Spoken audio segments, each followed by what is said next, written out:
Welcome to our channel. If you want to open a savings account online for convenient banking from home, follow these step-by-step instructions to get started. Step 1. Research online banks and credit unions that offer competitive interest rates, low or no fees, and convenient digital banking features. Step 2. Visit the financial institution's official website by typing the URL directly into your browser to avoid phishing sites. Step 3. Navigate to the Savings Account section and click Open Account or Apply Now to begin the application process. Step 4. Choose the type of savings account you want, such as regular savings, high-yield savings, or specialty savings for specific goals. Step 5. Fill out the online application form with required personal information, including name, social security number, date of birth, address, and contact details. Step 6. Upload or take photos of required identification documents, typically a driver's license or passport, for identity verification purposes. Step 7. Link your existing bank account to fund your new savings account. You'll need your current bank's routing and account numbers.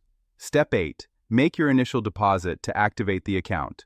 Review all terms and conditions, then submit your application and wait for email confirmation of approval. Don't forget to like this video and subscribe to our channel.